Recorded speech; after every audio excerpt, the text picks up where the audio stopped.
It's the match of the century! Gai versus Kisame! Who will win? Who will reign victorious? We found a chapter. It's manga time!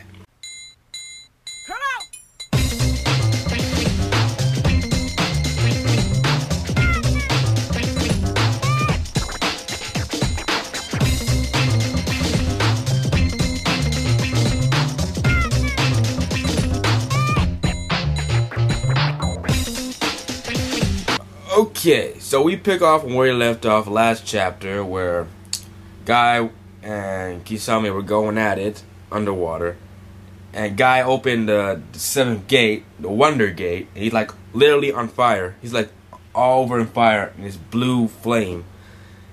And then Gai uses his technique, the Afternoon Tiger, which formed like this giant chakra energy thing. And then Kisame uses his giant shark missile, and they're both about to clash, so it's tiger versus shark. You know what that shit is. And right before the clash, Kisame mentions that his great shark missile, once it engulfs its target, it absorbs any chakra that's in there.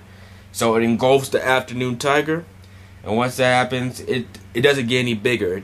The Afternoon Tiger just goes straight through it and heads straight for Kisame. Kisame's like, what the fuck? And Guy's like, how my youth? I think I did the hand to the ground. Hold on. Wait, it's like this. Wait. No. Yeah, that's how you do it.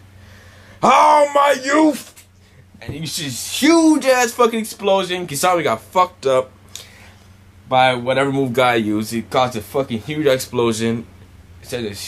And then you see Guy standing over Kisame, and Kisame's like all burnt and shit. The guy's looking gangster while he's on fire. And Guy explains that what he didn't use wasn't chakra. It was a combat move, not a ninja technique. What the Afternoon Tiger really was, it was actually a punch. A punch that focused a whole bunch of air pressure onto a single point.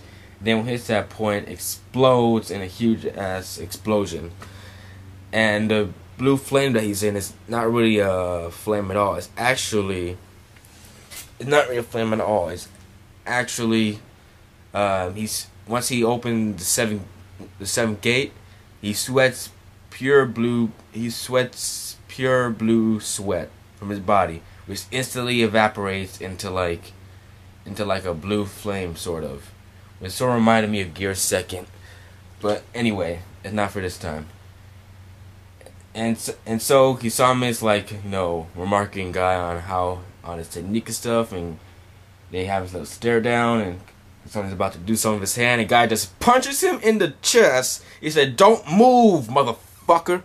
I'm like, oh shit, you got Guy just gangster right now. He beat the shit out of Kisame right now. You just own his ass.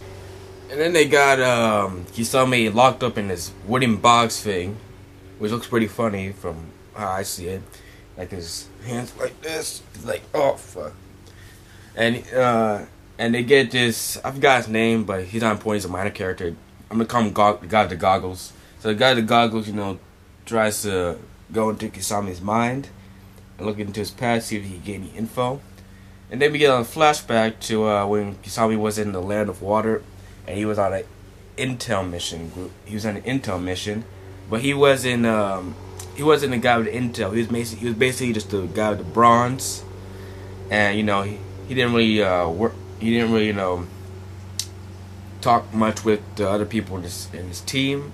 And there's one chick trying to talk to him, but he's a loner, so he doesn't need anybody to talk with. And then they get attacked by a whole bunch of ninja. I think it's Elite Ninja, if I remember correctly, but I don't really know correctly because I know one of the guys looked familiar. But yeah, they get attacked by a whole bunch of ninja, and then Kisame has a flashback. So it was a flashback and a flashback to where this big old fat ass guy, they don't mention his name. If they do, I don't care.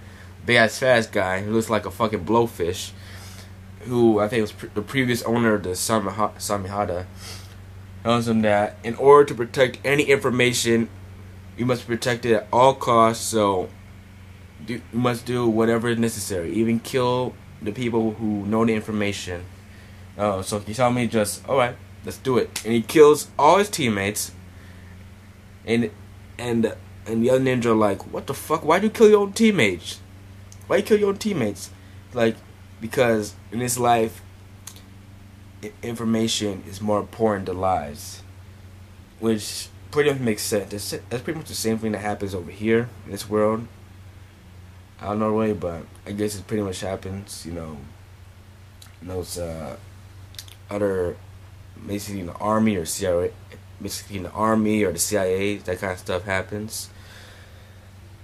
And then we skip over to another part where Kisame kills the fat bastard and takes his Samahara, which is, I don't know if I'm pronouncing it right, so if I'm pronouncing it wrong, please tell me if I pronounce it wrong. So anyway, he takes his Samahara and so he's a new owner of it now. And then we get this guy up here who is the 4th Mizukage, and it turns out that he's also he's a Jinchuriki. I don't know if I don't know what tail beast it is, but I know he's a Jinchuriki because he looks familiar. He was in the fucking Jinchuriki color spread that was like way back in with people we haven't been introduced yet, so never mind that shit. So the 4th Mizukage is talking to Kisame. He's like, oh, you're the only man I can trust because, you work hard and all that shit, and yada yada yada. And Kisame's like, oh, everything I knew was a lie. So basically my life is full of lies and big shit like that. And then a mysterious figure comes from within the darkness. Who is it? It is none other than Madara Uchiha. That's right. Madara was controlling the 4th Mizukage from pretty much, I don't know how fucking long, but right from the get-go. And Kisame remarks it, and Kisame remarks and says, oh, there you go. Another fucking lie. Right there. So I guess this that his whole life is full of lies, so he's just gonna accept it right there. Yeah, so Madara tries to get Kisame to work for him, and Kisame's like, I still don't trust you, come out so I can see you. And he's like, as you wish. He comes out of darkness, and we all know we're not gonna see fucking Madara's face until probably till the end of the show, but he comes out, and at the very moment, Kisame bites his tongue. Ah, damn, that's some bloody shit. He bites his fucking tongue. And I was like, what? And he breaks the fucking concentration that the goggle guy was having on him, so he couldn't get his info. I'm like, damn. I always wondered if Kisame ever bit his tongue before, because see how fucking sharp his teeth are, but damn. So, she's blood squirting everywhere, man. It's like all over the fucking place and shit.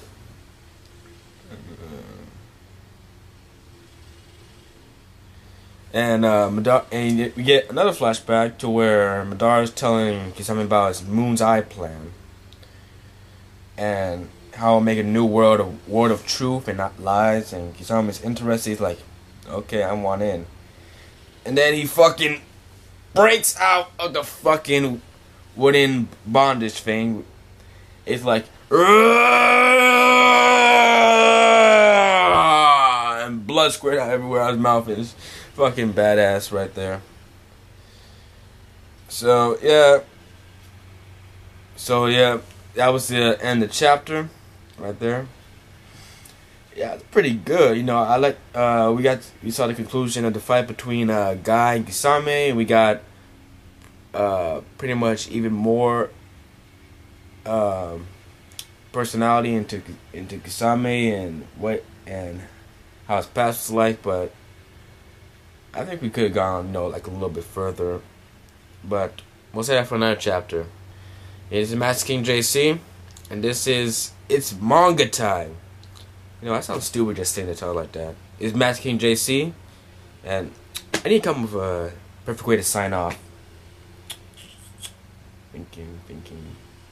Oh, well, fuck it. Master King JC I'm out. Peace.